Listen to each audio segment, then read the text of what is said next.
All right. It is great to see everybody today. Welcome to our panel on artificial intelligence and acquisition.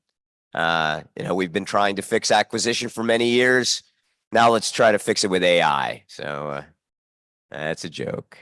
All right. So hey, it's great to be here today. I'm really excited. It is always wonderful to be in lovely Monterey. And I want to thank the Naval Postgraduate School and the terrific folks at the Acquisition Research Symposium for the kind invitation to be here and to be on this panel with these esteemed colleagues.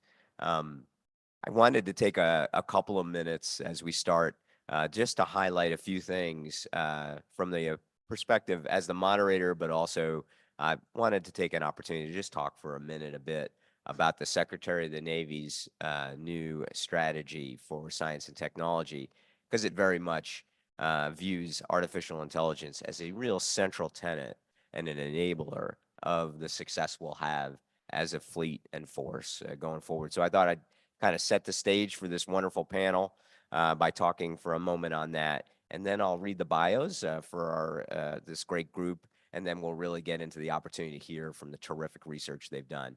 I've read through the papers. They are truly impressive. They're leveraging this amazing technology to look through that prism and find new ways to accelerate the delivery of capability and to really understand what we've learned in the past and apply that learning going forward so we don't have to continue to relearn those lessons. So I'm really excited about the panel and, of course, excited to give opportunity to have you ask questions of these esteemed colleagues so we can all be a rising tide together. And so, first off, I won't belabor this one too much, but the ONR organization, I wanted to highlight this notion of this call to service.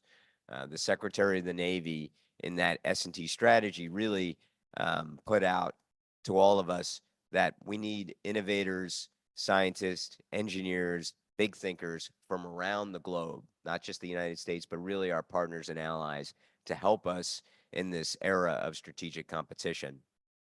ONR obviously has a central role in all that, but warfare centers, these great education institutions of Naval Postgraduate School, the Naval Academy, the Naval War College, our other services, they all play a role in this rising tide of capability and this opportunity to learn, share knowledge, work with our partners, and deliver outcomes. So this theme that we'll talk a little bit about, and it's in the papers too, which was wonderful, is this call to service. AI in its own way is a mechanism to bind us, to find those correlations between these activities and really drive the future we need. And so that call to service is quite a theme. That S&T strategy really focused on this notion of focus areas. So really, with AI being a central one of those focus areas of understanding what we're going to spend our precious resources on, where we're going to focus the efforts of our investments with our partners, and align it to the fleet outcomes that they need us to focus on. The CNO, she has highlighted her top three: warfighters, warfighters, and the foundation. All of these topics that we're going to hear today speak to that. The Commandant's Force Design, all of these papers really speak to aligning to the capabilities and outcomes that those leaders have tasked us to deliver. But again, that call to service is so central. So to the colleagues out here at the Naval Postgraduate School and others, really, we appreciate your service. I will one last leave you with this notion of that you can see that DevOps infinity loop right there. We recognize too that our work is never done. Your work in AI, whatever comes down the pike later in future technologies, our work is not done. It is a continuous process. And in software, this is obviously a consistent and popular perspective. But for us, this notion of constantly learning, constantly assessing, fleet experimentation, wargaming, for AI, this is an opportunity to leverage that technology to connect those dots earlier. In the S&T strategy, the Secretary focused on three large technology sets at a macro sense: AI, quantum sciences, and biosciences.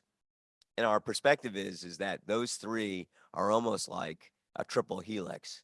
And as one advances, it provides an opportunity for the other two to grow, and then the other, and that keeps working and growing together.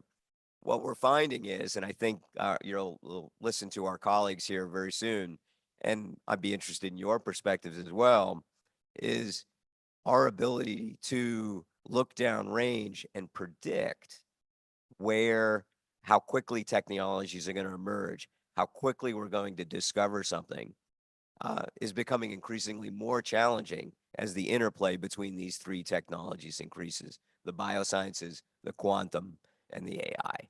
And so, interested to hear your thoughts as we move forward, but also equally interested to hear the thoughts of the panel. And so, with that, we're going to go ahead and proceed, and I'm going to introduce the panel here. Oh, excuse me. Let me get that back for you.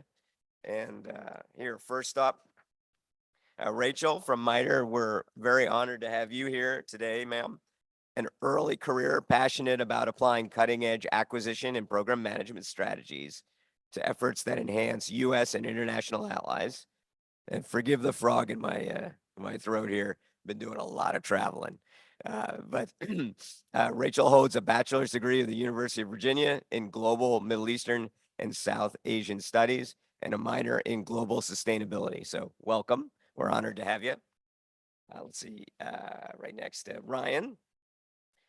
Ryan Bell is an 8-year experienced engineer in the defense industry. In his current role at Naval Information Warfare Center Atlantic, Ryan provides modeling and simulation expertise to a variety of programs for the Navy and Marine Corps. So welcome, sir. My friend, good to see you. We're honored to have you here, Professor. Let's see, make sure I got it right in front of me here. Oh, there we go. Oh, retired Colonel Jones is chair and professor of practice in defense program management in the Department of Defense Management at the Naval Postgraduate School. Prior to NPS, he was the CEO and co-founder of a strategic consulting company, which focused on helping high technology firms improve their innovation strategies. So welcome, sir. And then on the far end there, oh, excuse me. Oh, I did Ryan already. I'm sorry. There, Novak, forgive me. Let me make sure I got it here. Oh, there we go. Mr. Novak, my apologies, sir. Acquisition and outcome lead for MITRE Corporation and AI lead for Acquisition Innovation Center, has earned 2 MBAs, an MS in strategic purchasing and an MS in project management. And so he has authored the challenge-based acquisition handbook and taught the approach to 500 plus staff in MITRE industry and government, and helped numerous agencies. So welcome. How about a round of applause for our panel members? And we'll go ahead and turn it over to the first group to walk through their paper a little bit, and we'll go through each group, and then we'll get into some questions. So over to you, folks. Great. Thank you, sir. Can you hear me all right out there? Great. Well, thank you for having me. First of all, I want to thank Naval Postgraduate School, the Admiral, and fellow colleagues here. Thank you for having us. It's an honor to be here in front of you, without a doubt. I also want to thank Aaron Schultz, who's the Innovation Acquisition Center Director at MITRE, my boss, the Department Manager, Rachel Hughes, and Steve Rowe, who's the Portfolio Director for Veterans Affairs. They all sponsored this work and helped us get through this, so thank you all. I also want to thank my fellow authors. Zach Levinson's in there. Zach's up front. Please raise your hand, Zach. Thank you. And then Rachel Giacinta. So we'll both be speaking through this. We have about 10, 15 minutes.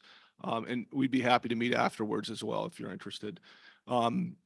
You've heard my background. So we call this, so this is enhancing acquisition outcomes through leveraging of AI. And we'll get through what that means here in a second.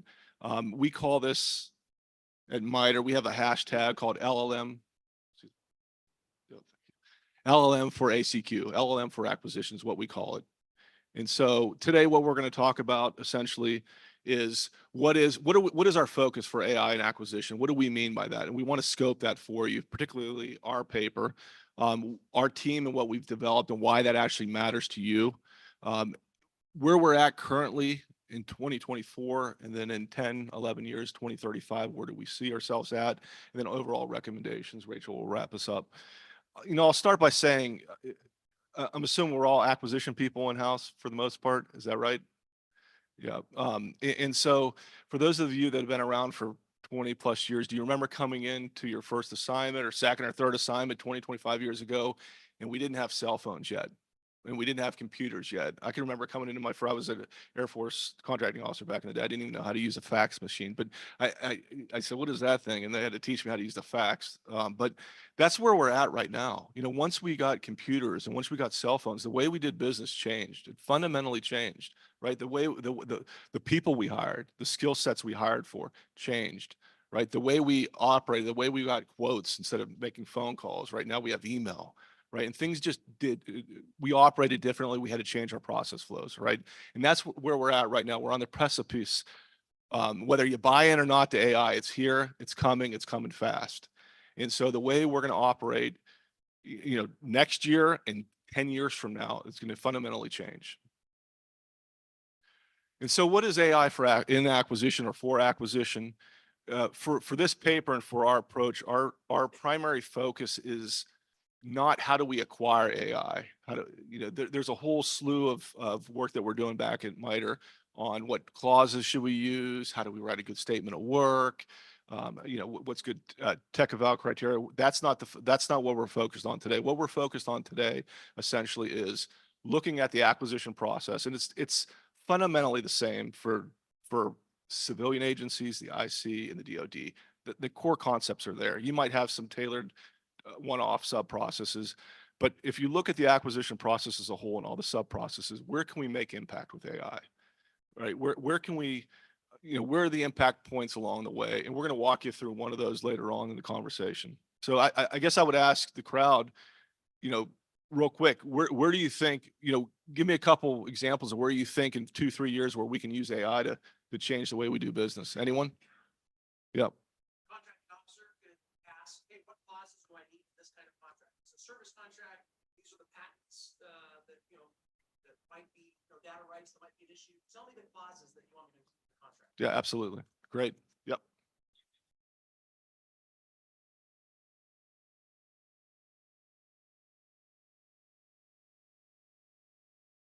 Yep. Great. Right here.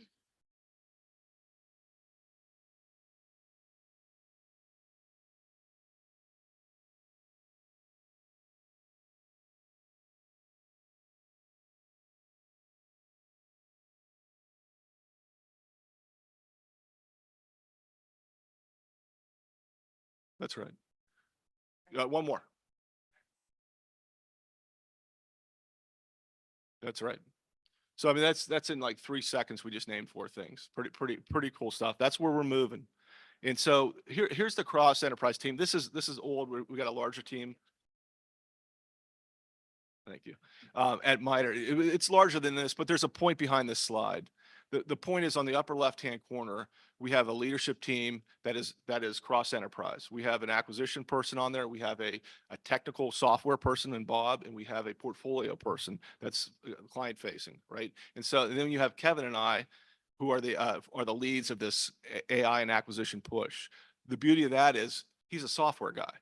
And so I, as an acquisition guy, cannot do AI. I cannot create prototypes and chatbots. There are some people, I talked to Maureen yesterday, that blew my mind at that poster board session that actually codes and does acquisition. Now that's a skill set. But the point is, we built a team that has software people and acquisition people. The software people can't build a good UI, and they don't understand the acquisition process, and the acquisition people don't understand necessarily AI, right? And so you need that team around you to be effective. We have SMEs, acquisition SMEs, and we have a development team of software developers. So. And I think what's beautiful too is that this is our core team that was behind this paper, but since the paper we finished in November 2023, we've started engaging with MITRE's AI Innovation Center itself. So those are the people really leading our technological development, which we'll briefly address in later slides. But it takes a village, and we're kind of unearthing that at MITRE and here now at MPS with this community. Excellent. And so a couple things real quick before we move to the next slide. A couple I guess hypothesis or a foundation of where we're moving is we're here to move the ball. So you'll hear different ways, like you got to do everything at once. You got to tackle the entire acquisition system. No, what we're doing is we're trying to find impact points where we can, that we can knock out, get some momentum, get some early successes and move on and build some prototypes. The second one is we believe the human has to be in the loop, right? At the end, we're not trying to replace humans. We're trying to augment them and help them.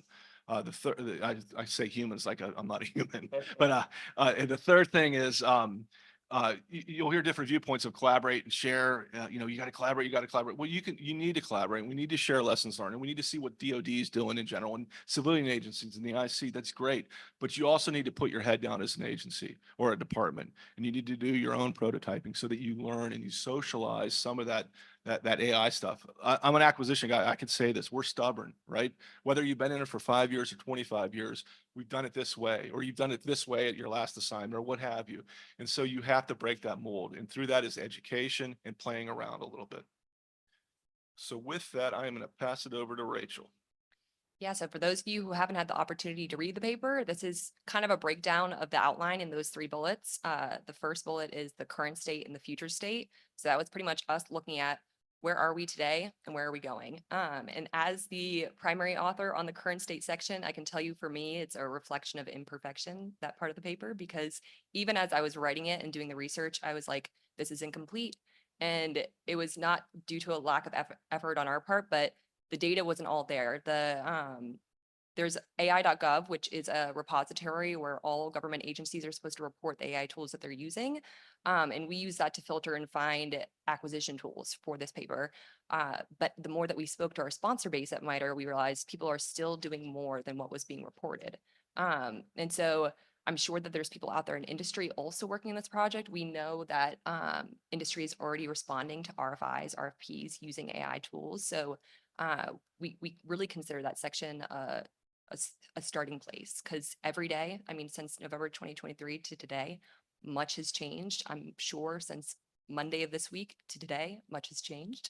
But then that future state was really us, our team of like 6 to 7 authors envisioning what does acquisition 2035 look like. And I kind of challenge you all who may have read the paper or are going to read the paper to build on top of that vision, because I don't think that we're the only brains who can imagine what that future looks like. And it's going to take all of us to really work towards and create the best 2035, leveraging AI and acquisition to make it less of a cumbersome process, a process that can get the product services to the government at the speed. I know speed of relevance is such an overused phrase, but truthfully. And then we looked at the AI threat landscape. I won't belabor it here because even in this paper, we were restricted to the 20-page limit. It's important to address, obviously, to make decisions that are risk informed, but we, especially as we move to the recommendations, didn't want to introduce any barriers to actions. However, if that is something you want to kind of get smart on, I encourage you to reach out to Zach Levinson, who's up here in the front row, because that's his area of expertise. And then we did dig into more actionable recommendations for government agencies looking to adopt an AI strategy, which we'll talk more in depth later, but you kind of see those areas to dig deeper with hindsight. That AI maturity model and that assurance framework, those are 2 MITRE products that we had no idea about as we were authoring this paper. And it was only, I think, a month or 2 after the fact that we connected with the AI Innovation Center. And we were like, wow, this would have been brilliant. But I think that lost brilliance is kind of, it speaks to the speed that things are happening at in this space. So it's kind of poetic. So yeah, I won't belabor too much of the information on there, so we can go to the next slide. And so as we kind of talk about AI in government today, it's important to break down who's doing what. So we had the executive order and sort of subsequent actions through OMB that are kind of directing the government to, hey, like, get on it. You've got to start considering this critical technology so that we don't fall behind the curve as has happened so frequently in the past. This isn't a comprehensive list of all the resources out there. We just highlighted a few that I think are excellent.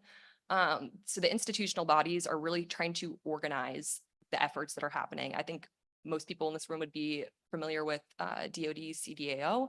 DoD and IC have really been leading in AI the past decade plus. I'll also do a shameless book plug if you haven't read AI and Intelligence by Dr. Patrick Blitkin. I read it. It was released December 2023. I would consider it probably the authoritative source on AI in defense and intelligence today. Even since then, it's brilliant. Highly recommend it. And what surprised me was seeing that GSA set up a center of excellence. And this isn't a one size fits all sort of guide to setting up a center of excellence, but it's a great starting point.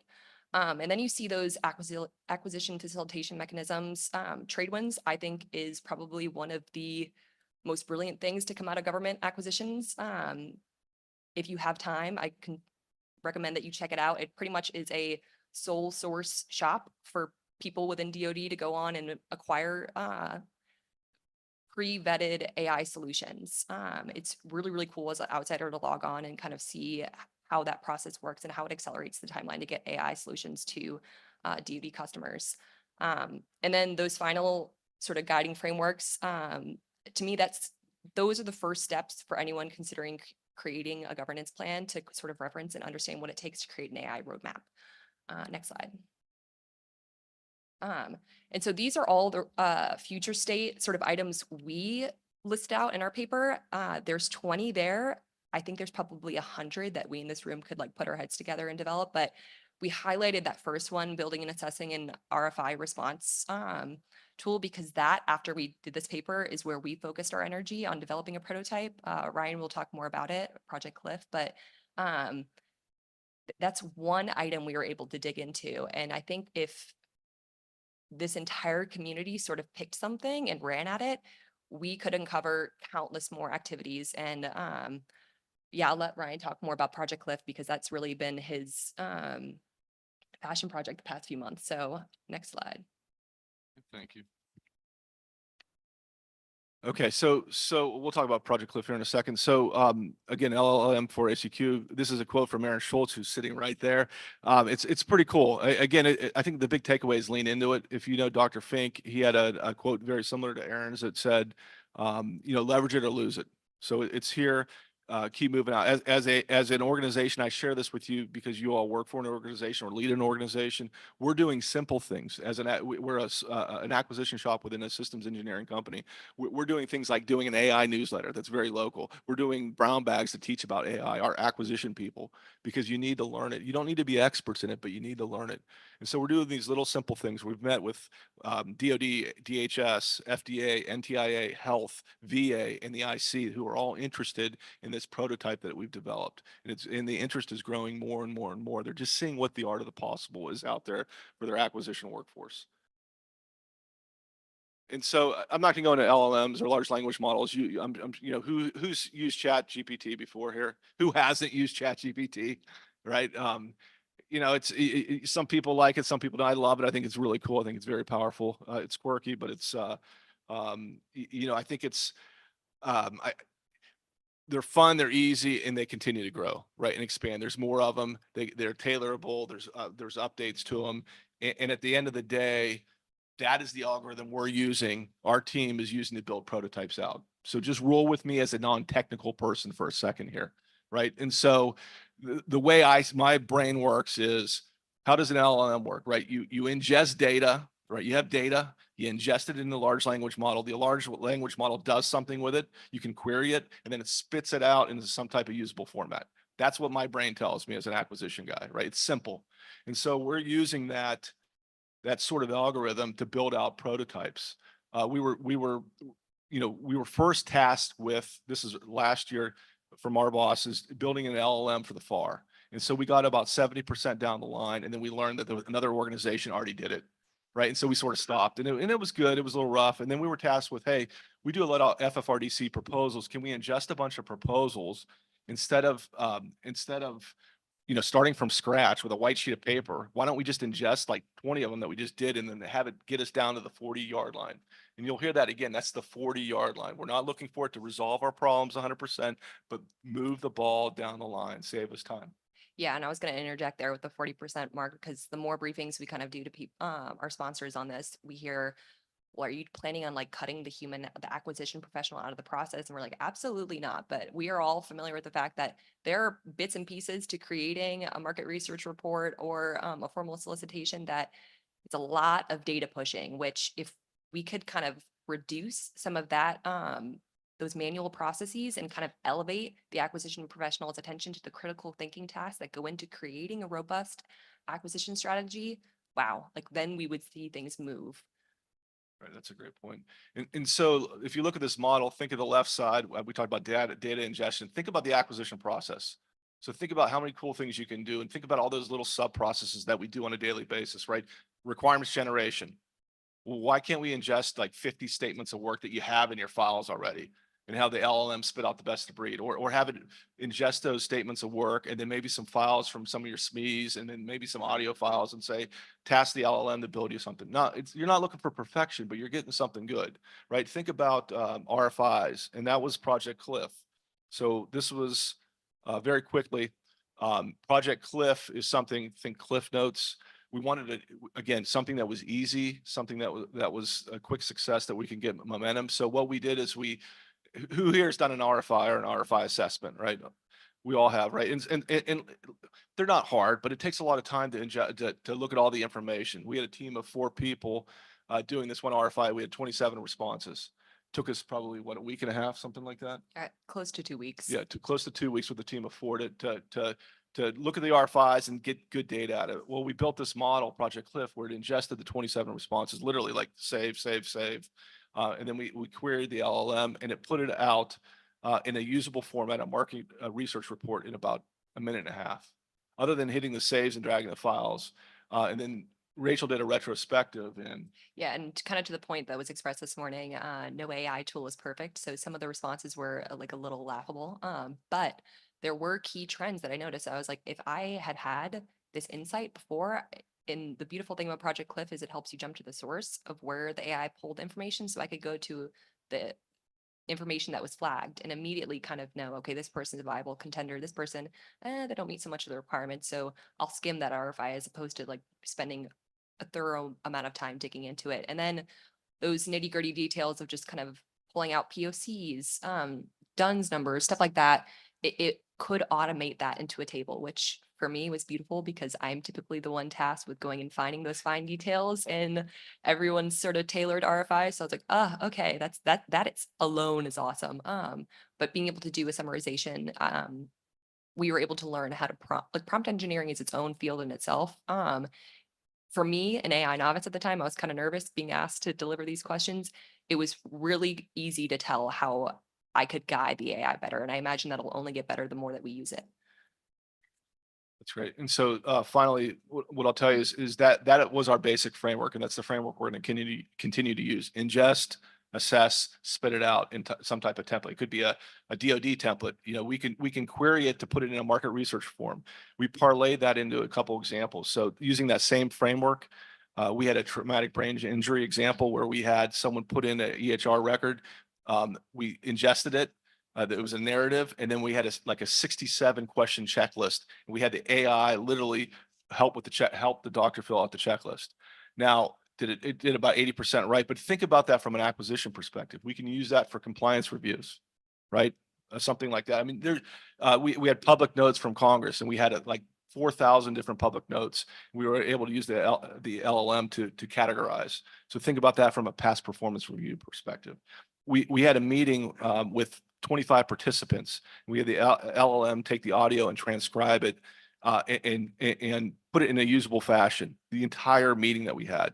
Think about consensus meetings. Instead of worrying about how many notes you take, you can now formulate that using an LLM. Pretty cool. I mean, far-fetched, no. I mean, would it come with issues and things that we need to resolve? Of course. But these are some of the things that we can start doing down the line as a community. Well, outstanding. And the paper was, oh, I'm sorry, you have another couple. Yeah, I yeah. forget it. There I'll, we go. I'll go through this pretty quickly, just out of respect for our other panelists' time. But so these are the formal recommendations we came up with at the end of the paper. Number one is obvious, lean into AI.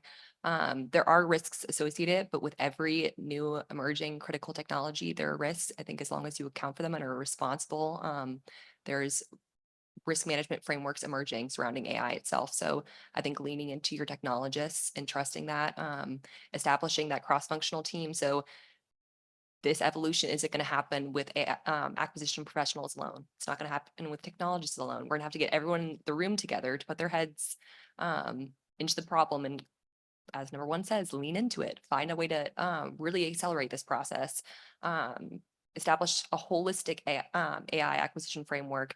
This is something where you do kind of have to meet the novelty of the technology. You can't approach it the same way you'd acquire any other solution because it is something that does involve continuous testing and evaluation, which again, I'll put in a plug for MITRE's AI maturity model and the assurance framework. I think those are terrific tools to understand what it takes to acquire AI. Yeah, I'll let you guys read the paper and read more about those recommendations so that I can give our fellow panelists their time. So thank you. Yeah, thank you very much for your time. Yeah, a terrific paper, fascinating. And, that theme you had mentioned about the 40-yard line, I think as we get into questions, that might be an interesting theme for the whole group to think about, doing some of the heavy lifting to get you to a point of making some good decisions. So it was a fascinating paper there. Okay, yeah. Ray, over to you, sir. I'm really excited. A wonderful paper and really looking forward to your insights as well. Thanks, Admiral. I appreciate it. So, taking a bit of a risk here today. First off, I want to thank everybody for hanging in. So it's 68 degrees, sunny, and we're all inside of a windowless room on a Thursday afternoon in Monterey, California. So thanks for that. Why am I taking a risk? So what I'm going to talk about over the next 15 minutes or so is a project that's yet to happen. And it's the risk is I've got some of my students back here. You all get to go for a class today. Thanks for showing up. I have some vice provosts here for Naval Postgraduate School. And I have all these very brilliant folks that came out here to NPS or to Monterey. What I'm going to talk about is a proposal for my dissertation. Yeah. So, and it's a new idea. I need you to push the I believe button. So there's some challenges to work through, and I want to talk to you about some of those challenges and where I'm going with this research. So, if you visualize, how many program managers, right? We've heard it yesterday. We heard some today. Program manager, it's challenging. What I would like to have had was more relevant data, more timely relevant data to tell me what's going on. There was no shortage of data, by the way. You get lots of that, but not data necessarily that was helpful in helping me forecast where the program was going. And some would say, well, isn't that what earned value for cost performance, not firm fixed price, but generally during development for cost performance programs, earned value is good data. And by the way, I'm not attacking earned value. So I guess put some disclaimers out front here. The earned value is fabulous, but earned value is insufficient for forecasting. It's okay if you have a lot of experience, and you kind of see trends and you see the data coming in, you can make choices, you know what to ask for. But as programs need to move quicker, they'll get more complex, then we need something better than that. And so what is that better? And the approach I'm taking here is one of value, one of output, one of prediction.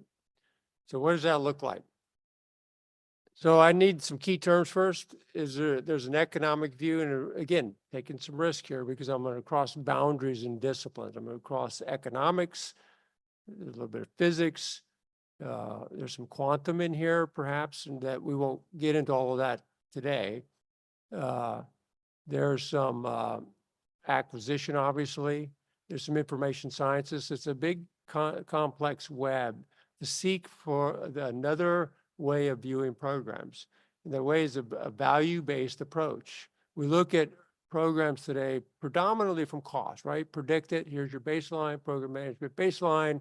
We get executing the program and we start measuring cost or schedule. Schedule is money. And I tell my students, if you can't define it in terms of money, you don't understand the program. So schedule turns into money. So it comes down to a cost comparison against the baseline. How are we doing? But that really doesn't tell me it tells me how well I'm doing against my plan. but it doesn't really tell me how efficient I am. Is this really the best use of our dollars?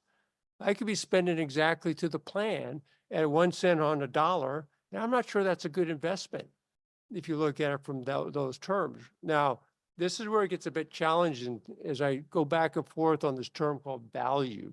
So value has a duality to it, right? So if I were to take a poll, and don't raise your hands and don't answer this question, I'm sort of talking out loud. But if I were to take a poll and ask, well, what is value in program management? Well, sure, it's the system. It's invaluable, it's priceless. You ask a warfighter, it's what that does for me. And there's no doubt that that is a true definition of what value means from a program management standpoint. But I would also argue that there's a value term inside of that development of that program. How much value, economic value, am I getting for the tasks being performed? You accomplish a task, I spent $1 on it, did I get $1 worth of return for that event, for that task?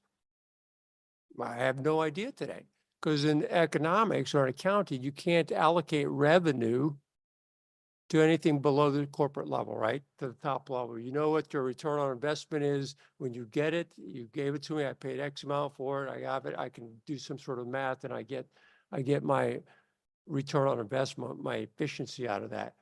But you really can't do that at all these little subtasks. So my challenge is, my goal is I want to do that. I want to figure out a way to allocate revenue to those tasks.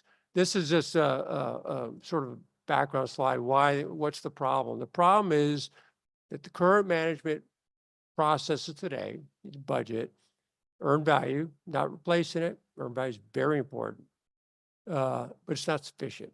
And we need something more. And if you disagree with me, there's some data right there on how we do a program. That's just I don't think there's any question of that, right? I think the first one, the International Space Station, was that $68 billion over. That's over budget. That's not the cost of the program. That was over the cost of the original cost of the program. And we can go on and on and on. So we need to think better than that. And by the way, if anybody who's studied management, when's the last time we changed our paradigm? We're still using centuries-old methods and paradigms to tackle systems, complex systems. Taylorism, we're still doing that. We haven't changed the model at all. We're working the margins. We're changing the terms and the language, but we really haven't changed the way we manage programs. So the goal here is, like, I want to change that paradigm just a little bit. The scope of the period is, it's got to be during that development phase. If you're before the milestone B or your post milestone B, it's really difficult, because prior to milestone B, you're sort of while you have contracts and you have money, you're really not managing it for a discrete contract and a deliverable. So it's a little bit variable there. And by the time you get into production, if you haven't figured it out by then, at least pretty good, where you can go into a firm fixed price contract, you probably don't. You shouldn't have been in production to begin with. You should have stayed in the development phase or before that. So the window that we're looking at is, once you award that contract, you start measuring. And I want to know how much value I'm getting for the dollar I'm putting into it. Economic value. Okay, how do I get back? Anyway, that last slide was about earned value. You all are familiar with that. So what's the purpose of this? My hypothesis is, I use the word output efficiency here for a reason. It was value. I will come back to that, because that duality concern. I would guarantee you, if we had one-on-one conversations here, we would be stuck on that definition, the value, what is value, where I'm trying to go with this. So it's really about how much efficiency am I getting at the tasks, at these work breakdown structure level tasks. The last program I ran had 39,000 work packages for a 2-channel radio.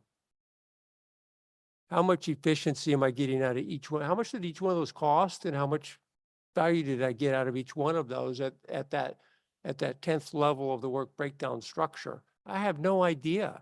All we know is, if you put it in the right order, you put it in a baseline, you're measuring your costs and how much work did you get done. If your CPI is about 0.98 and 0.99, you're happy. Program manager goes off to another briefing somewhere. But as it starts to go down and your CPI and SPI go down,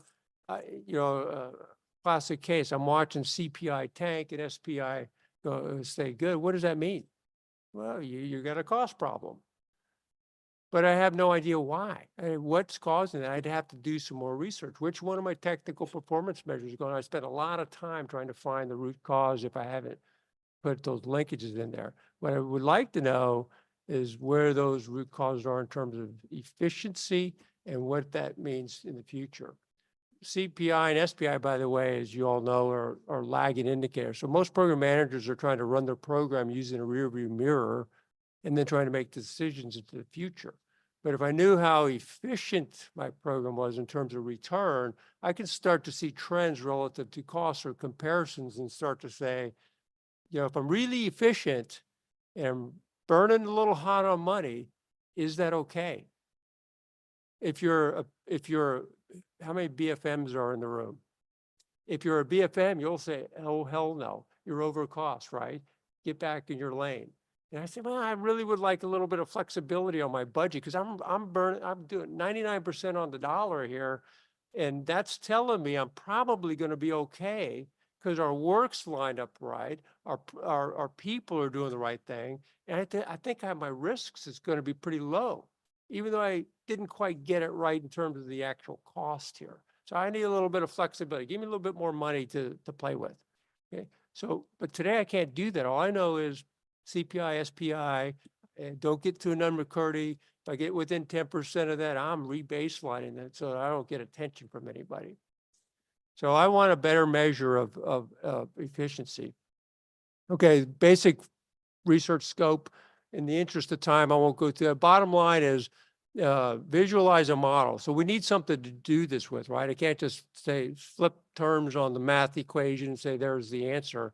I need to actually a way to run this. So part of the process, part of the research is we're going to build a replica of the defense acquisition process from B to C. Basically, anybody Star Trek fans? Ever go into the holodeck? We're going to build a holodeck.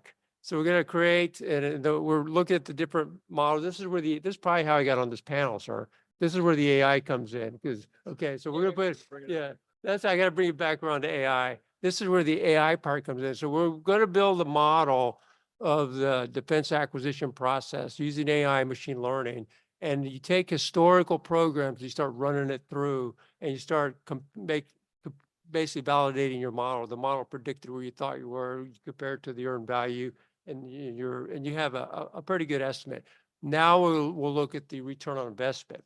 So how do I get revenue out of that? There's a significant amount of literature out there. This is the model, virtual replica, but there's a fair amount of literature that allows us to use physics-based approaches to using work as a surrogate for revenue. So there's a lot of literature, particularly in physics. There's some quantum physics research that looks at that. So we're going to leverage that theory and say these work packages are kind of like quantum units, or they're like physics. Work means you get value, some output. That's a good thing. So it starts static, you generate work, it gives you something of value. So that looks a little bit like an economic model to me. So we're going to leverage some of that research. And if you take the WBS, you integrate it into the model and you run the cost, that's the risk register, right? That's where your cost is moving up and down, whether you're meeting your risks or not. And out the other end comes this output efficiency, or think of it as a return on investment. What's your ROI look like? If you were salami slice that at every reporting event along the way, typically 30-day increments for earned value, and I did the comparison, I now have two metrics. I have the earned value, which is more than two, right? CPI, SPI, and I have another metric. How's the cost doing relative to the ROI? And at what point do I start to look deeply inside that WBS in this model, say what's causing that? I might have been up here at 80% and all of a sudden I get a drop off in efficiency, but the cost numbers look like they're still running the way I expected. What caused that? And do I see a shift back to a higher efficiency? And that to me gives me some forecasting model. Then I can go in and start looking at that. Okay, just to wrap it up here, these are just more of the method slides. They're in the paper. But bottom line is to get to a point where I can create these efficiency curves based upon revenue. Doesn't exist today.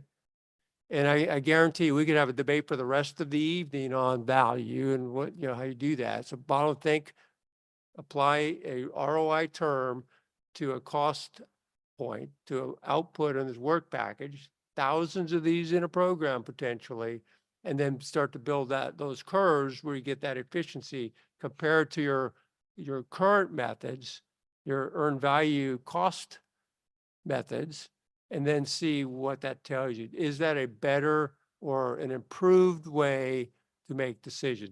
Do I enhance the decision-making support systems for program managers to support their decisions? So with that, I think I'm out of time and I don't want to go too long here, so I'll leave it at that. I look forward to the questions. Great, thanks. Looking forward in the question session, something to think about for the group there is, that notion of using your theory of applying a quantum algorithm as a surrogate for value, almost how we're learning if we're using sometimes an RF model for an electro-optical. There's insights there. It may not be a perfect correlation, so I'm excited to explore that more with the group. All right, sir, not last, but certainly not least, over to you there. Yeah, thank you. So I'm looking forward to sharing some of my dissertation research with you today. And the topic is introducing SysEngBench, a novel benchmark for assessing large language models in systems engineering. So quick agenda for today. We'll look at my guiding research question. We'll look at the research issue that I'm going to address today. We'll look at the methodology, some results, and then what my future work looks like. So my guiding research question is, how do we assess, compare, and leverage the performance of large language models in the field of systems engineering? So very broad, there's a lot to break down there.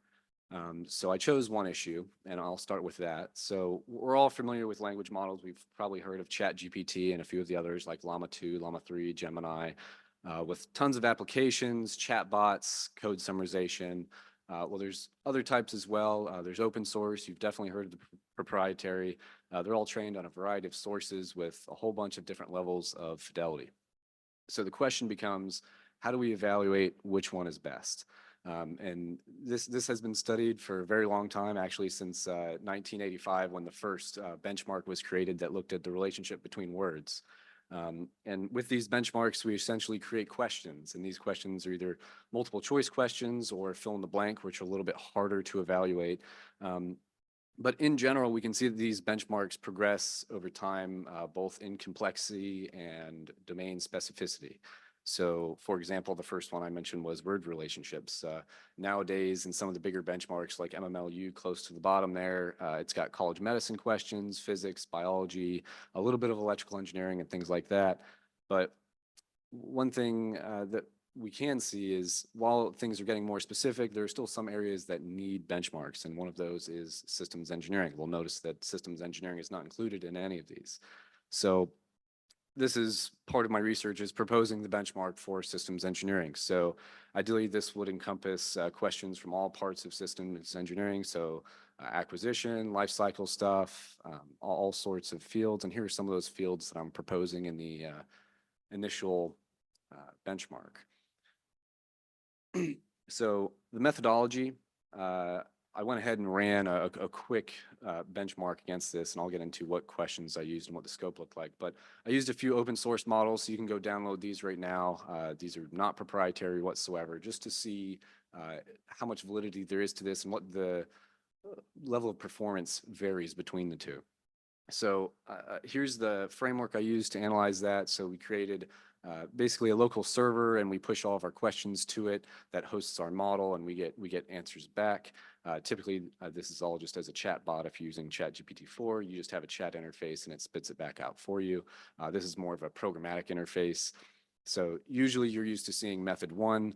Method 2 just simplifies that in terms of doing large volumes, so making that more programmatic.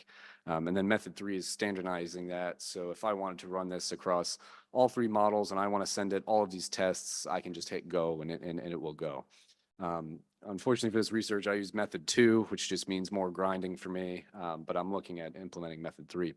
But in terms of assessment for this, it's very simple. It's like you taking the SAT. What % correct did you get? And there is a leaderboard for this. It's on Hugging Face. Very interesting name, but it hosts all of your open source models and things like that. It also tracks leaderboards. So we can see some examples of benchmarks here. There's MMLU in the middle, and you can see the rough % correct for a lot of these. And when you go look at these leaderboards, there are other ones that integrate proprietary models like ChatGPT-4 and things like that, and you'll see those touting the top of the board most of the time. So some results from my findings. So just in terms of scope, I scoped it quickly to fundamentals of systems engineering. So actually I used the course here at MPS to just generate a few questions and see what it looks like, right? And we can see there is variance across all these models, how well they're doing. We can, Mistral was about 89%, Orca was at 79, Llama 2 is at 78. So not bad performance, but it does lay the groundwork for future research. If you want to dig into statistically significant results, we'll have to expand the benchmark a little bit there, and that's part of my future research. One of the biggest differentials was the requirement questions, and some of the worst topics are actually different by model. We saw Llama 2 was worse at architecture, and Mistral and Orca were a little bit worse at functional analysis. So challenges, limitations, a few of them, instead of just spitting out a singular answer like A, B, C, D, it would spit out C with some justification or something like that. So need to give it a little bit more guide rails in terms of how I want it to respond, which just means going forward, I'll use a little bit tighter programming. But with that being said, that does lay the foundation for, hey, there is a varying level of performance of these models in systems engineering. So the next step is to blow this up a little bit more and say, so a typical benchmark would have anywhere from 1,000 to 2,000 questions for it. So I'm currently populating that across all of those sections that you saw earlier. So that'll provide us a little bit of insight as to, hey, this model performs well at requirements, but this one not so much. So that knowledge gap is slightly confirmed here. I mean, we have over 30 questions, we'll say statistically significant, but knowledge gap confirmed, and we want to quantify that a little bit more in a lot of our subtopics. So the eventual implications of this research will let us know how good some of these models will be at documentation review, compliance checks, stakeholder communications, and things like that, and really attempt to reduce the cognitive load on any of the systems architects for navigating the trade spaces of a lot of these complex systems that we're dealing with. And so future work, I discussed adding in more questions, adding in subfield.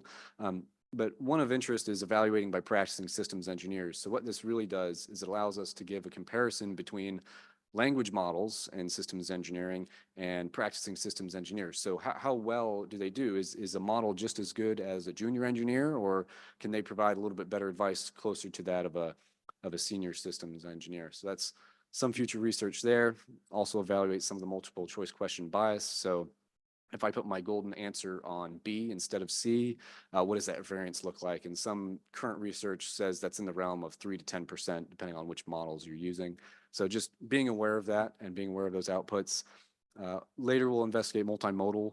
So if I pass it in OV1, what does it derive from that?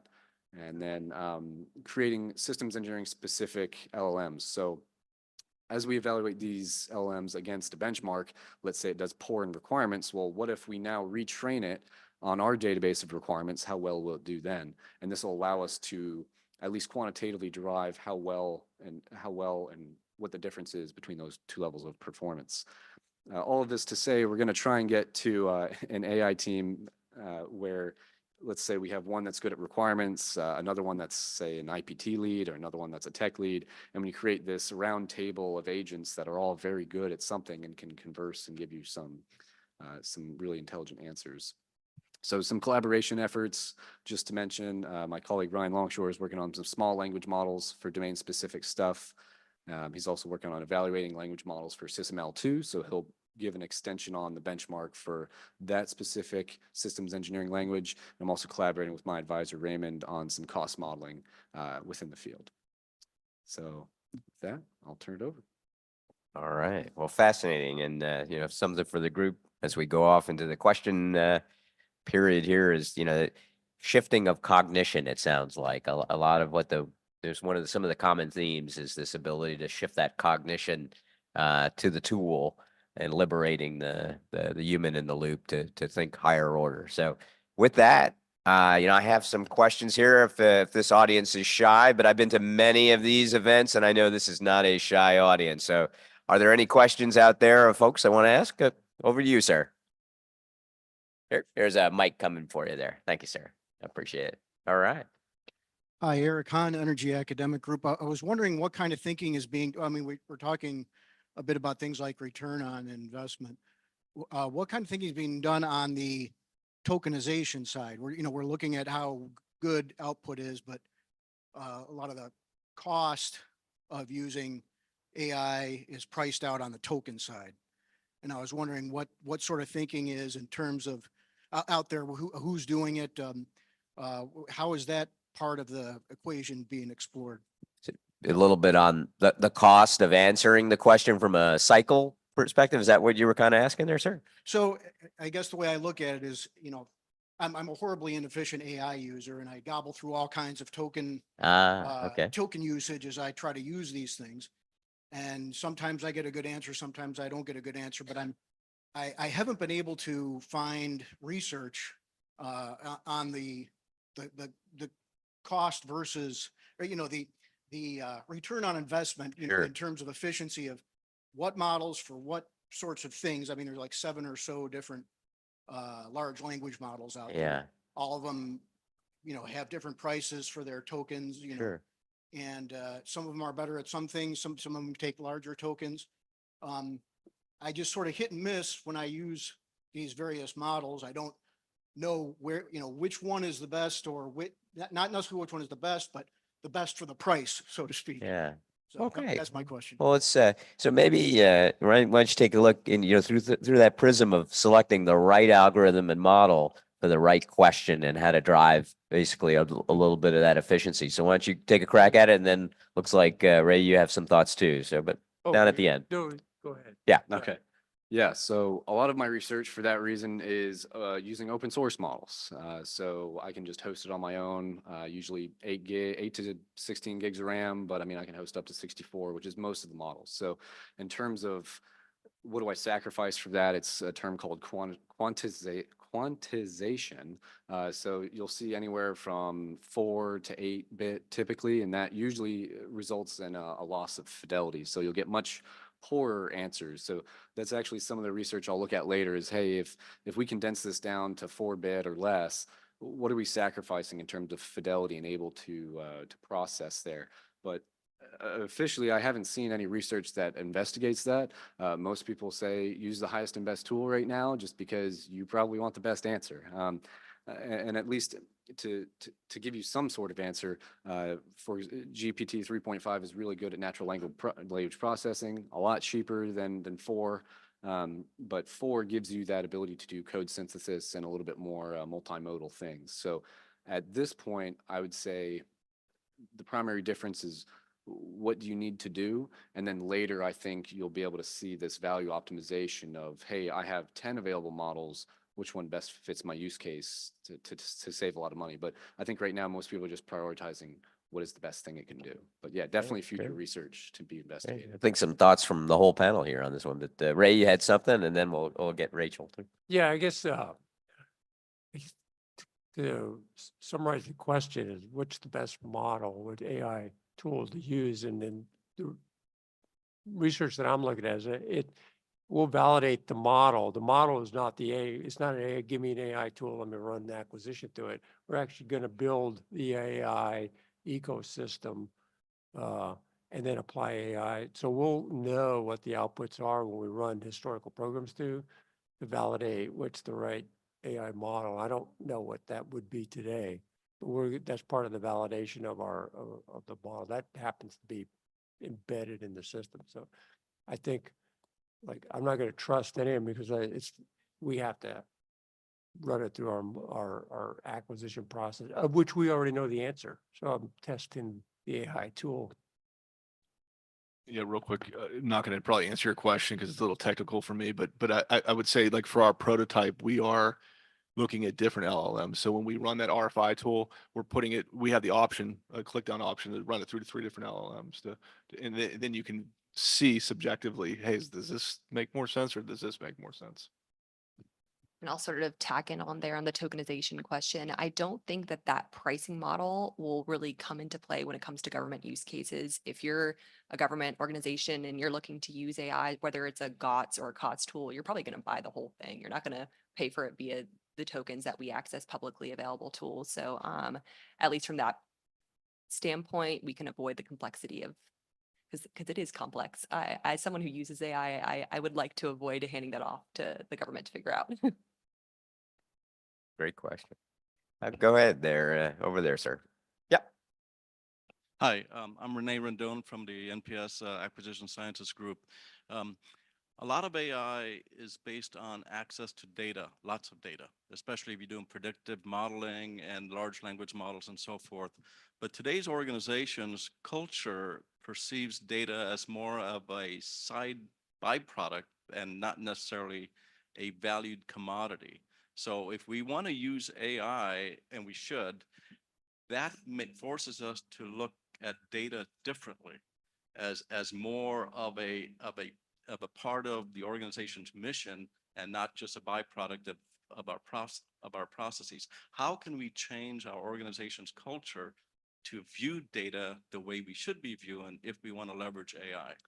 And I don't know if I asked that, if that Yeah, question is clear, and anybody in the panel that Yeah. would like to address It's that. it's a great question, and I think, viewing our data as an asset, very, very much on target. And there's some really interesting thoughts on data in the MITRE article. So go ahead. Yeah, I can say it wasn't on the recommendation slide because it wasn't necessarily a recommendation for someone kind of diving into establishing an AI governance, but a prerequisite is figuring out your data hygiene plan because you cannot adopt AI if your data is a mess because then the AI will go in and give you messy answers. So anyone considering adopting it, you've got to have good data hygiene established already. So we do address it in that sense, but we don't get into depth on how to do that because it just was outside the scope of our paper, but a great note.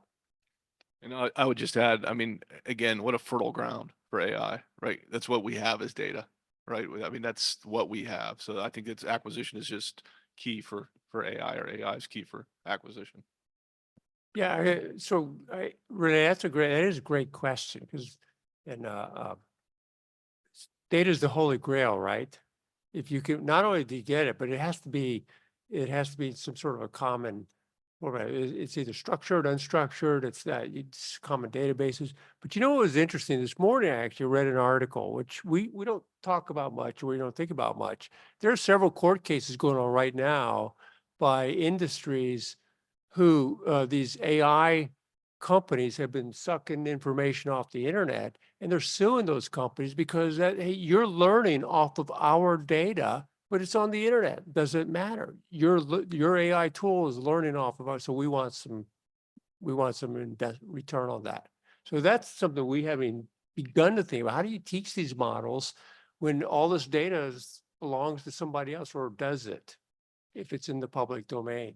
And I think that also brings up a great note when we use sponsor data to train our LLM. And the first question we get when we ask our sponsors, hey, can we use your data to train is, well, is it protected? Will agency A know my information from market research based off of like agency B using it to train?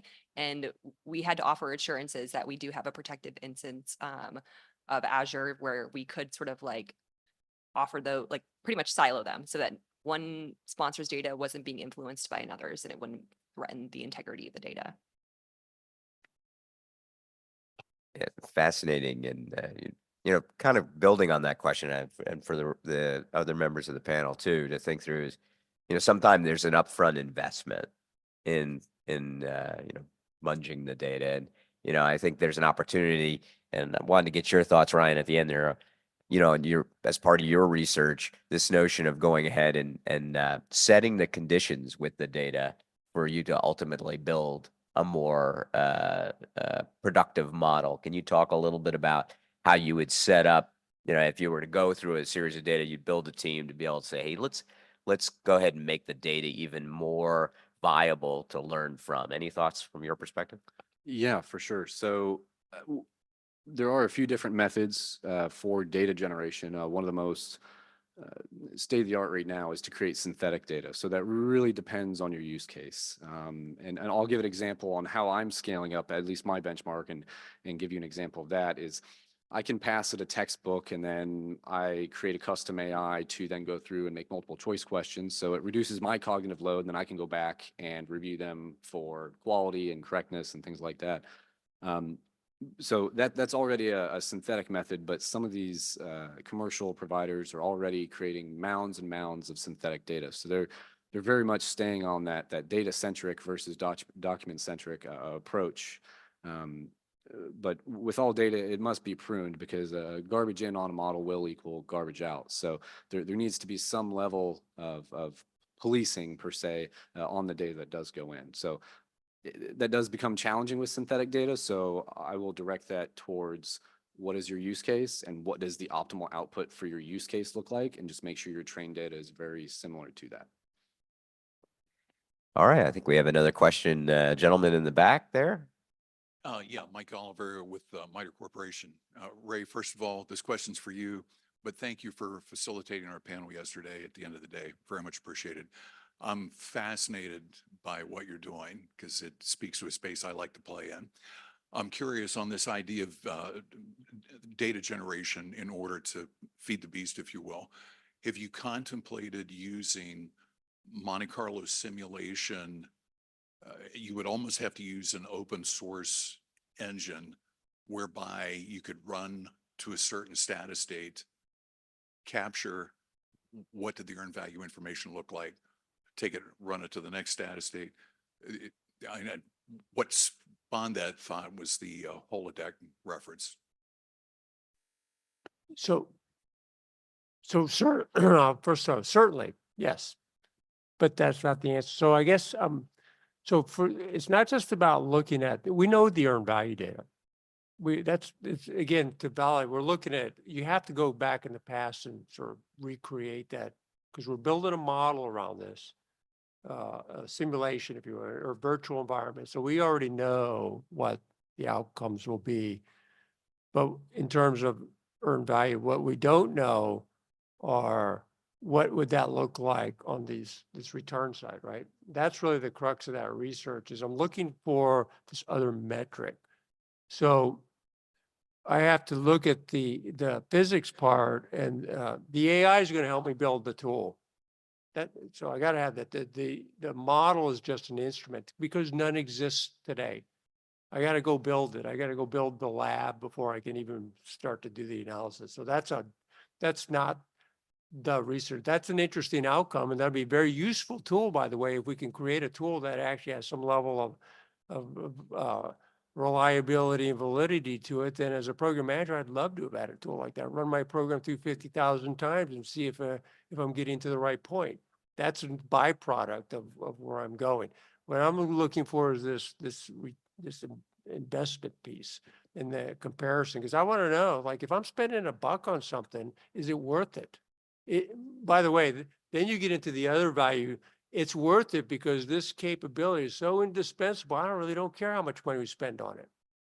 But we can't even answer that question today. All we know is the Joint Strike Fighter, for example, it's just astronomically expensive. What would you do if you didn't have it?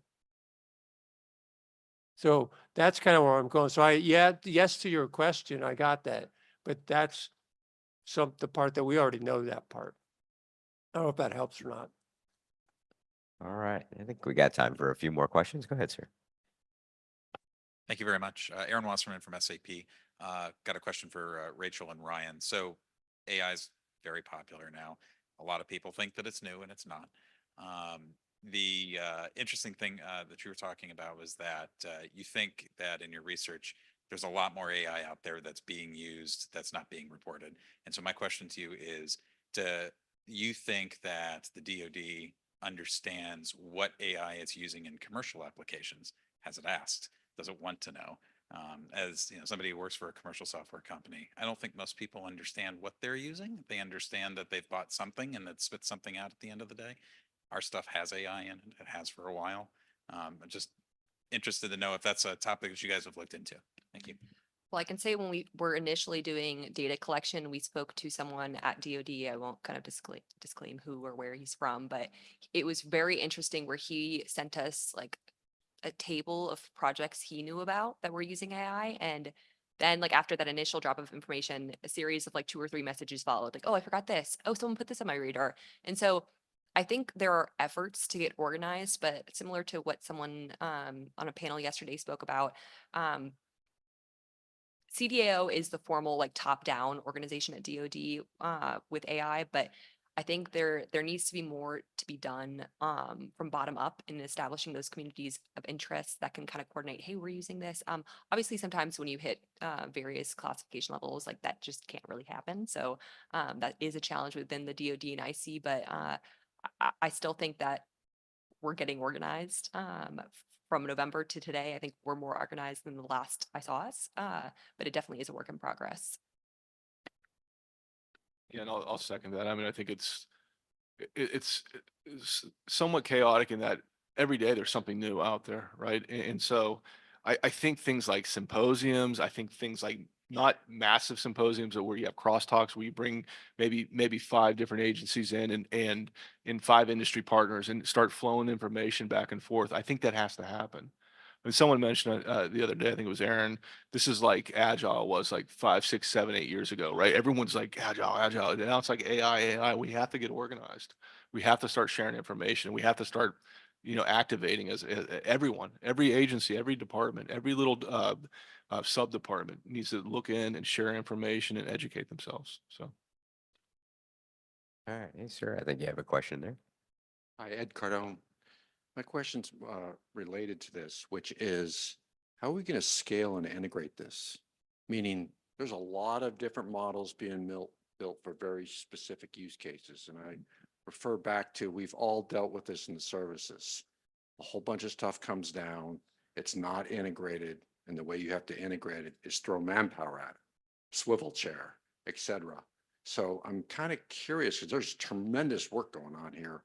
But at the end of the day, how are we going to have the platforms to integrate this? That's the first part. And the second part is the cost. Went to a real estate symposium earlier this week, and data centers are the #1 piece. And just in Ashburn, Virginia alone, the estimates for power is at least 20% more than what's out there now, which doesn't exist. So the data centers are going to get hung up because the power is not available. And so, and DOD's just dipping their foot in this. And our consumption of power is going to be enormous. So maybe those two, they're related, right? Because we're going to want to scale this, integrate it, but then the infrastructure that's going to have to exist to leverage this at scale is going to be a definite, huge acquisition problem for the Department of Defense. Yeah, thanks. Well, right, we want to take a crack at that one there, from this perspective of, we might find ourselves in a position of scarcity and managing the resource a little bit. And then we can ask some of the other panel members as well. Yeah, it's absolutely a challenging question. I mean, it really comes down to where are you going to use it and what's your use case, right? Like if I'm going to be on an isolated network and have limited compute resources, that really narrows down my pool. And then that's not even to mention classification levels and things like that. So, I mean, there's already going to be so many permutations, it's going to be hard to track. So who's responsible for tracking that? Or do we just kind of make something on our own, on the field, sort of like additive manufacturing? Like, hey, we need to make it on our own at the front. Hopefully the tools get easy enough to be able to do that. But I don't have an answer for you. That's a very challenging question. Yeah. Yep, go ahead, man. Yeah, so I think to some extent there can be baseline versions of tools. Like I do not quote me on which organization has this. It might be state, but reference the paper for certainty. There's an ACBot tool being used out there right now. And to me, when I read that, I was like, that seems like something that multiple organizations could use and would want to use it. It seems to be like a digital concierge for acquisition. And I think the beauty about AI is that it's continuously learning and tailoring itself to a specific users need. So obviously whatever organization's leveraging it, but I think there can be baseline versions that are kind of version 1, unfamiliar with an organization. And then when it's brought in, it can learn. However, I do think the scaling question gets tougher when there may be multiple providers of a version 1 ACBot. And so that's where to me, it gets challenging. But great question. I do think the technology has a way to scale. It's just how do we sort of make it work to the existing market. All right. Well, hey, ladies and gentlemen, it has been a tremendous panel, fascinating work. Acquisition is tough. And so to all of you who work hard on it from wherever you are, thank you for what you do. The benefit is the soldiers, sailors, Marines, the whole service benefits from your hard work. Thank you for what you do. It matters. We're winning because of your hard work. And we get to do things that no other part of the American economy or around the world gets to do, which is build some of the most complicated systems for the fleet, force, and the rest of the service. A round of applause for our panel and their outstanding work. And enjoy the rest of the symposium.